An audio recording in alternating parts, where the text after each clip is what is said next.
بھڑکتی ہوئی آگ میں داخل ہونے سے قبل حضرت خلیل اللہ کے چہرے کے تیور دیدنی تھے. چہرے پہ کوئی گھبراہٹ نہیں تھی کہ مجھے آگ میں ڈال دیا جائے گا اور میں جل کے راکھ ہو جاؤں گا. وہ اس نشہ محبت میں تھے کہ یہ جو کچھ ہو رہا ہے میرے رب کے نام پہ ہو رہا ہے. تو اگر آگ میرے وجود کو راکھ بھی بنا دے تو یہ میری سرخودی ہے، یہ میری کامیابی ہے. اور وہ مسکراتے ہوئے آگ کی طرف بڑھے. حضرت جبریل امین حاضر خدمت ہو کے عرض گزار ہوئے، اگر آپ کہیں تو میں اللہ کی بارگاہ میں عرض کروں کہ اس آزمائش کو ٹال دیا جائے. تو فرمایا کہ میں تو آپ سے نہیں کہوں گا. تو کہا آپ اللہ کی بارگاہ میں خود عرض کر لیجئے. تو کہا کہ ان کفار کے دل میں کس نے یہ خیال ڈالا؟ کہا رب جلیل نے. کہا اگر جلیل کی یہ مرضی ہے تو خلیل کی بھی یہی مرضی ہے. جے سونا میرے دکھ وچ راضی تے میں سکھ نو چلے ڈاواں. اگر وہ اس پہ راضی ہے کہ میں آگ میں جلوں تو میں 100 جان سے قربان ہونے کے لیے تیار ہوں.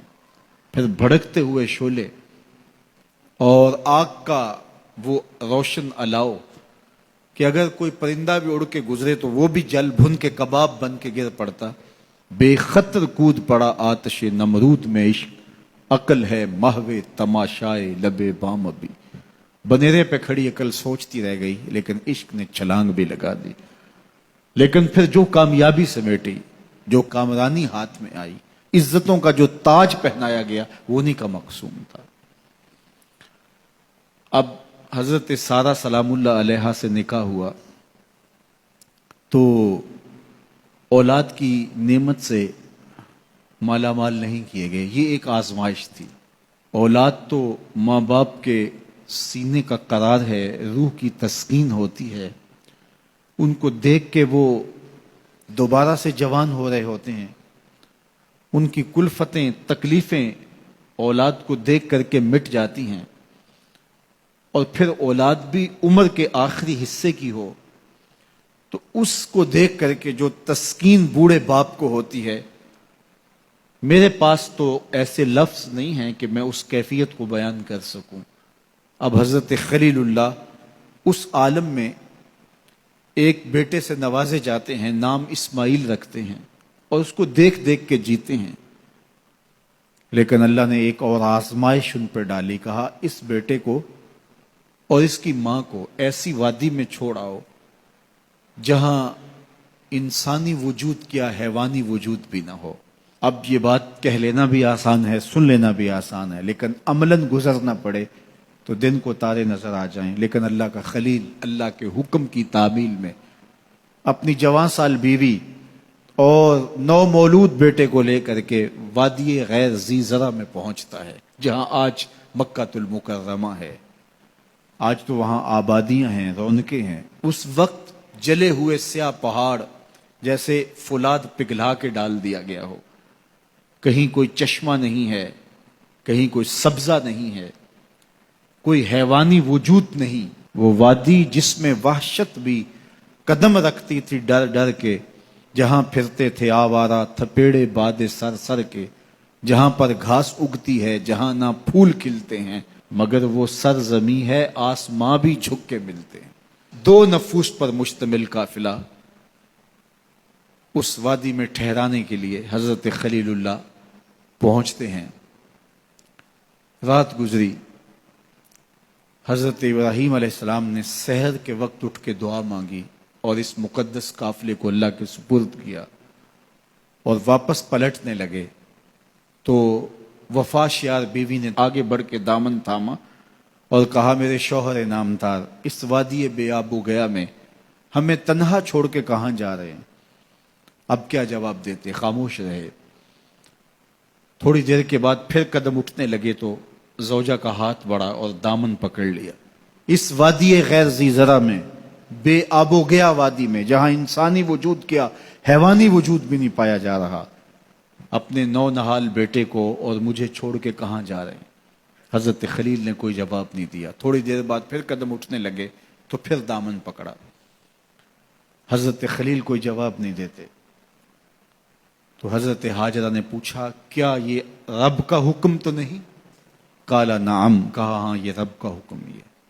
تو حضرت حاجرہ نے ہاتھ چھوڑ دیا، کہا پھر خیر سے جائیے، اگر اس کا حکم ہے تو وہ ہمیں ضائع نہیں ہونے دے گا۔ نونہال بچہ گود میں ہے، مختصر سا توشہ پاس ہے، شوہر رخصت ہو رہا ہے، اس وادی میں جہاں سوائے سیاہ پتھروں کی اور کچھ دکھائی نہیں دیتا، وہاں اپنے نونہال بیٹے کو اور بیوی کو چھوڑ کے واپس پلٹے۔ حضرت حاجرہ وہاں رک گئی، تسلیم و رضا کی پیکر بن کے۔ اللہ کی بندی نے وہیں بستر بچھا لیا، وہیں مصلی رکھ لیا اور اسی خاک پہ سجدے کرنے لگی۔ اللہ اکبر۔ توشہ 1-2 دن کے بعد ختم ہو گیا، ماں کی چھاتی سے دودھ بھی خشک ہونے لگا۔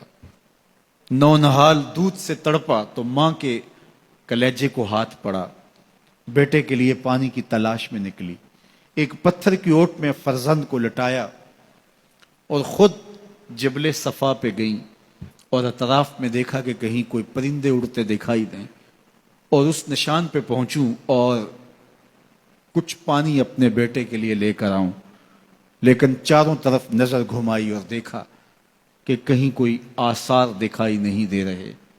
وہاں سے پھر مروہ کی جانب آئیں، راستے میں نشیبی جگہ تھی جہاں اپنے منمونے بیٹے کا چہرہ دکھائی نہیں دے رہا تھا، بھاگ کر کے گزری۔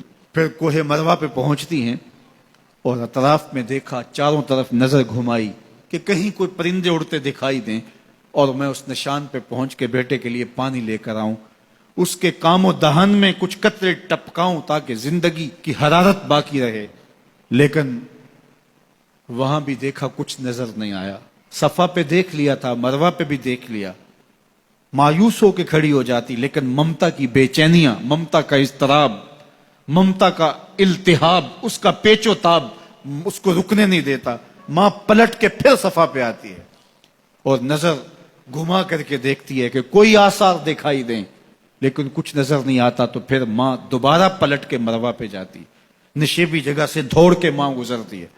آج کا صفا مروہ نہیں تھا جہاں سنگے مرمر لگے اور اے سی چل رہے ہیں، یہ سنگلاخ پہاڑوں کے دامن میں سخت اور صعوبت بڑا سفر تھا، اور ایک خاتون جو پیاس سے نڈھال ہے، بھوک سے بے چین ہے، اور بیٹے کا دکھ کلیجے پہ لیے، اور سامنے پتھر کی اوٹ میں اس کے سائے کے اندر تڑپتا ہوا بیٹا اس کی نگاہوں کے سامنے ہے۔ ماں پھر مروہ پہ پہنچتی ہے، دیکھتی ہے کہ وہاں بھی کوئی آثار نمودار نہیں ہوتے، لیکن بے چینی، بے قراری، التہاب، پیچ و تاب، اضطراب، بے چینیاں ماں کو پھر صفا پہ لے آتی ہیں۔ صفا سے مروہ، مروہ سے صفا، نشیبی جگہ سے بھاگ کے گزرنا، یہ ماں کی بے قراریاں ہیں۔ جب ماں 7ویں چکر میں مروہ پہ پہنچتی ہے تو ادھر دیکھا کہ بیٹا ایڑیاں رگڑ رہا ہے، تو بیٹے کے ایڑیاں رگڑنے سے ماں کا دل دھک کر کے بیٹھ جاتا ہے کہ بیٹا زندگی کی آخری ہچکیاں لے رہا ہے۔ ماں تھی، تھکی ہوئی ماں، 7 چکر لگا چکی ہے، پیاس سے چور اور بھوک سے تڑپتی ہوئی ماں ممتا سے مجبور ہو کے وہاں سے دوڑی کہ میں آخری لمحے اپنے بیٹے کو اپنے سینے سے چمٹا لوں، اس کے چہرے کی بلائیں لوں۔ ماں جب قریب آئی تو منظر بدلا ہوا تھا، کیا دیکھا کہ معصوم ایڑیاں رگڑ رہا ہے اور پانی کا چشمہ طواف کر رہا ہے، پاؤں سے پانی پھوٹ رہا ہے اور پانی بہہ کے پھیلنا چاہ رہا ہے، تو جلدی سے منڈیر کرتے ہو کہا زمزم رک جا، رک جا۔ فرمایا حضور نے کہ اللہ بھلا کرے سیدہ حاجرہ کا، اگر وہ زمزم کہہ کے پانی کو روکتی نا تو یہ پوری روئے زمین پہ پھیل جاتا۔ اب اللہ تعالیٰ نے پانی کا اہتمام کر دیا، اور یہ چشمہ جو حضرت اسماعیل کے قدموں کا فیضان ہے، قیامت تک کے لیے فیض بانٹ رہا ہے۔ ہزاروں سال ہو گئے، لوگ وہاں بھی پیتے ہیں اور اپنے اپنے ممالک کے اندر بھی یہاں سے بھر کے لے جاتے ہیں، لیکن یہ چشمہ کبھی بھی خشک نہیں ہوا، اور اس کا پانی لوگوں کو آج بھی فیض دے رہا ہے، اور یہ دوا بھی ہے، شفا بھی ہے، غذا بھی ہے۔ یہ پانی جو ہے وہ نور و نکھت سے مالا مال ہے، اور یہ حضرت سیدنا اسماعیل کے قدموں کی سوغات ہے۔ کائنات کا کوئی مشروب اس پانی کی عظمتوں کو چھو بھی نہیں سکتا، اس لیے کہ اس نے ایک پیغمبر کے بوسے لیے، ایک پیغمبر کے قدم چومے ہیں۔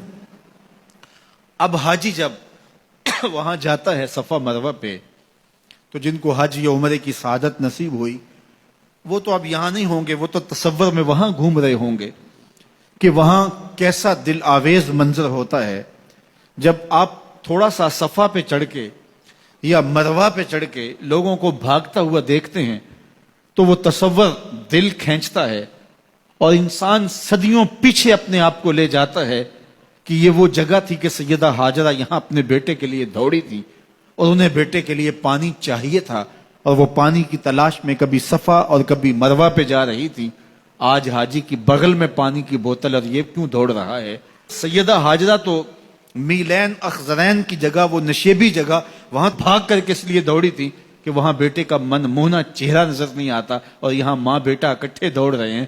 تو یہ کیوں دوڑ رہے ہیں؟ پانی کے کولر جگہ جگہ نصب ہیں، پانی نہیں چاہیے تو پھر بھی دوڑ رہے ہیں۔ کہا اے ہاجرہ تو نے حد کر دی، لیکن جس جگہ پہ تو دوڑی تھی قیامت تک اس جگہوں پہ زمانہ دوڑتا رہے۔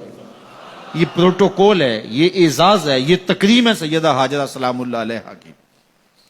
ولی بھی دوڑتے ہیں، شہنشاہ بھی دوڑتے ہیں، کج کلا بھی دوڑتے ہیں، بوڑھے غریب امیر سارے دوڑ رہے ہیں، بچے بھی دوڑ رہے ہیں۔ اللہ اکبر! کہا اے ہاجرہ جن راہوں پہ تو دوڑی ان راہوں پہ امام الانبیاء بھی سعی کریں گے، ان راہوں پہ نبی بھی دوڑیں گے، غوث کتب ابدال اور ولی بھی دوڑیں گے۔